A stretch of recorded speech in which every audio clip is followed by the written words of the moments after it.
Agora, no dia 9 de abril, aconteceu uma das coisas mais estapafúrdias comigo. Eu, como técnico.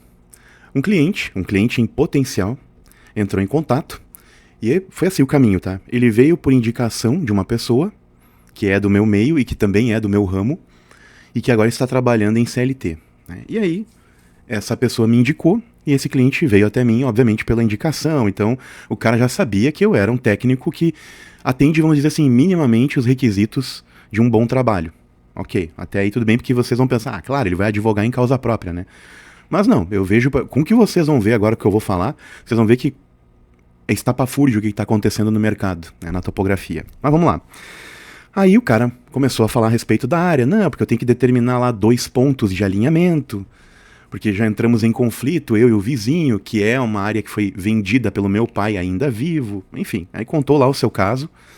E aí eu, não, beleza, entendi o teu lado. Aí expliquei para ele tecnicamente, para resumir bem o assunto, né? Eu falei, não, o que tu quer que eu faça, onde eu vou apenas trabalhar 2 pontos dentro de uma área, é assim, para determinar um alinhamento, sendo que ambas as partes têm desconfiança das medidas, eu falei, eu não posso fazer isso tecnicamente. Ou seja, eu tenho que, para medir 2 pontos, ou para colocar um alinhamento de uma área, de uma área para outra, eu tenho que coletar todos os pontos da volta.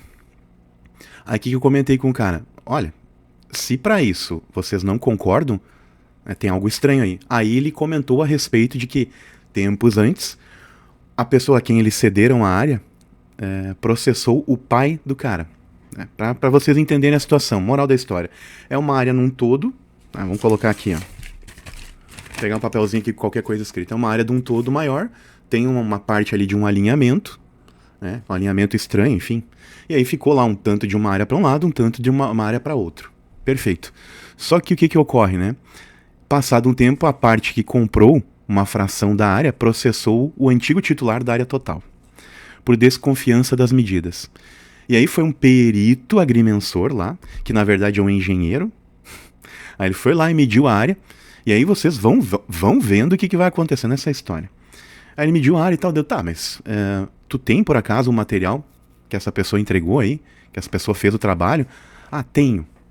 Tá, aí pedi pra me passar. Quando eu olhei as coordenadas, pimba. Pena que eu não posso mostrar pra vocês, porque como isso tá em julgamento, enfim, dependendo das coisas que eu revelo aqui, eu acabo entregando os titulares envolvidos da área, e também pela localização vocês acabam reconhecendo alguma coisa ali do relevo, e aí isso pode dar problema para as partes lá envolvidas, né?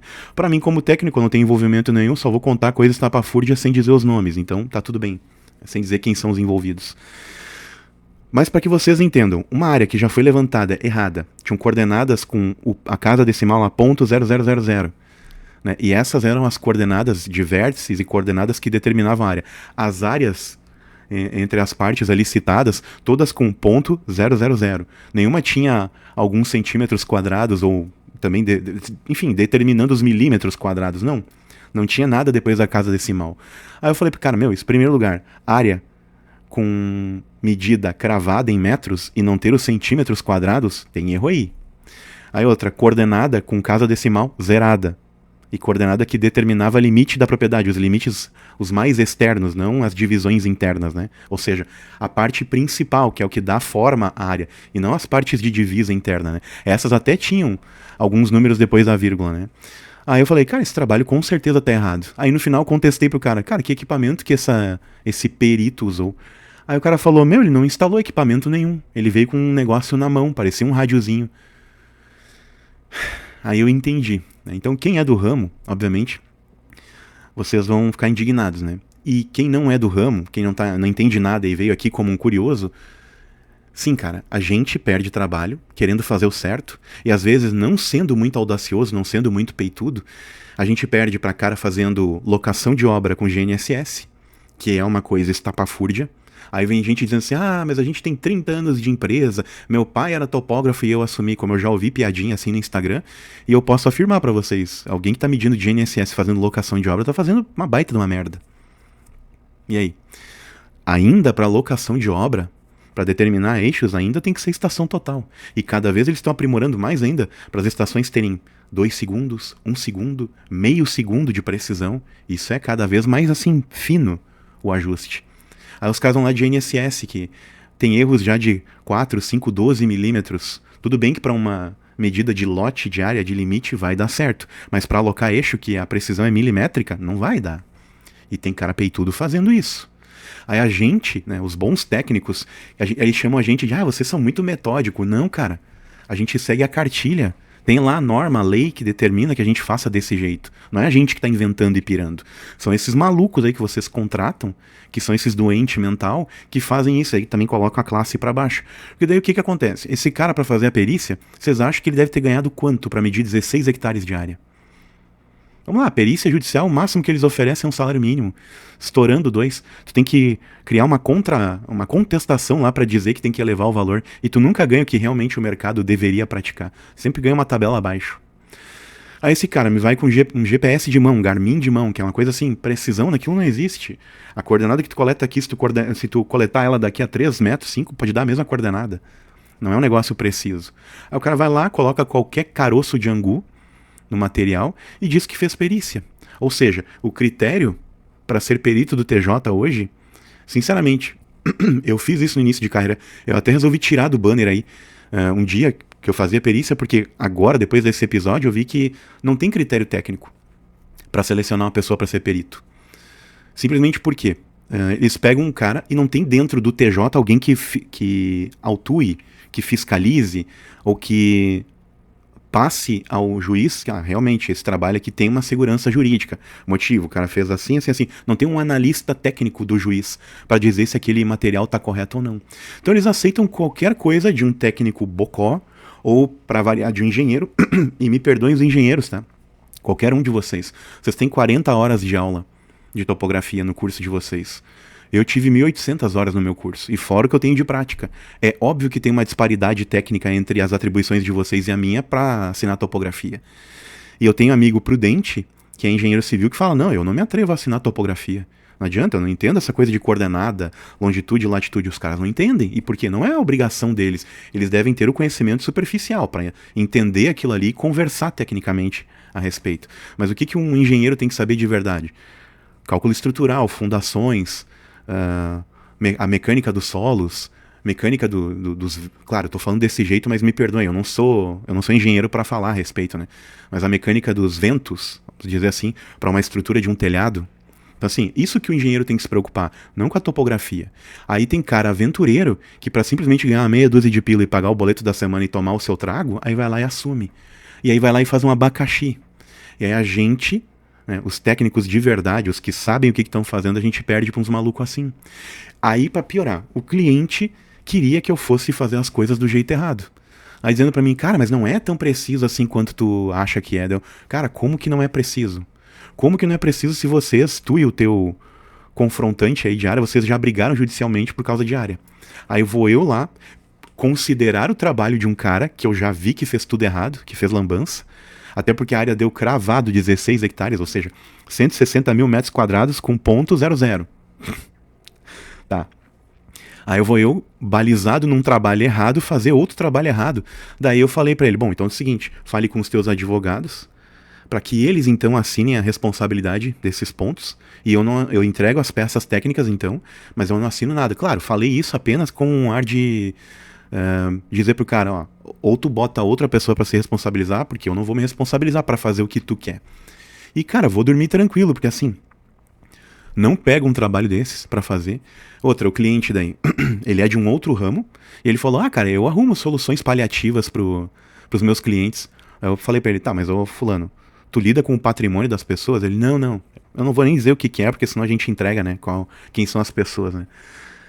Mas ele tem uma empresa. Eu falei, pois é, tu tem na tua profissão como fazer uma solução paliativa, um mais ou menos que dá certo. No meu ramo não existe. Ou é, ou não é. Não tem meio termo. Ou tá certo, ou tá errado. Não existe... Olha, até bati aqui de nervoso, né? Não existe meio do caminho no meu ramo. É que nem engenharia. Ou tu calcula certo, ou vai estar errado.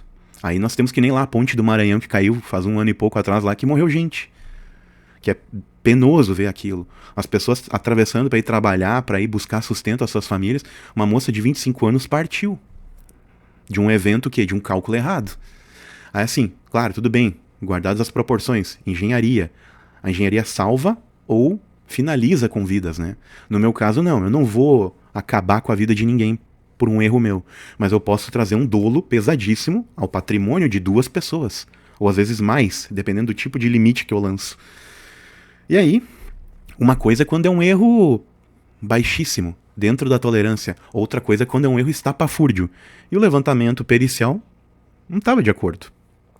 Aquilo ali com certeza contém vários erros. Aí o cara queria que eu assumisse o erro de outro para dizer onde é uma divisa, porque não poderia mais ser o perito para determinar. Aí, cara, ele chamou um outro técnico, um terceiro, e pediu opinião. O cara falou a mesma coisa. Bom, pelo menos um outro cara com lucidez também falou com ele. E aí o cara veio e me pediu desculpa e tal, mas aí realmente, eu acho que ele não vai mais me procurar, até porque eu já falei pra ele, não, o que tu quer que eu faça tá errado. Pra eu fazer esse tipo de trabalho, esse tipo, tu quer muito me contratar, primeiro, eu não vou bater estaca e deixar lá dizendo que é o certo. E segundo, eu não vou te entregar a peça técnica, porque não tem como entregar uma peça técnica de algo que tá errado. E aí eu vou dizer, a coordenada tal e tal é onde eu determinei por onde vai passar. Eu não, eu vou dizer pra vocês, é aqui e ali. E aí cobra o meu valor e deu. Tchau, tia Chica. Aí tu te vira depois aí com os teus advogados. Mas eu falei pra ele, eu bater uma estaca aqui pra alguém me filmar, me fotografar e eu depois alegar, foi esse cara que determinou. Negativo. Mas eu só queria contar isso pra vocês. Gente, não existe isso, tá? De fazer as coisas burlando a lei. Aí o que eu comentei também com o cliente? Como é uma área de 16 hectares, a área total, eu falei, cara, vocês estão a 2 palitos aí de uma hora passarem pela certificação CIGEF-INCRA, né, da área total. Aí eu falei pra ele, vocês acham que não vai dar chabu em algum momento? Ah, daí ele falou, mas isso é daqui a uns 15, 20 anos. Ué, pode ser que não. Pode ser que amanhã um projeto de lei saia e eles voltem com a história de certificar a área de todo mundo de novo. E áreas menores. Aí eu falei pra ele, então a qualquer momento isso pode mudar e tu entra no balaio. Aí tu acha que isso aí não vai estourar uma hora. Vai estourar pra ti e pro outro.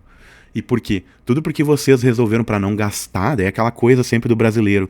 Ah, eu vou economizar, daí faz umas economia burra. Economia burra.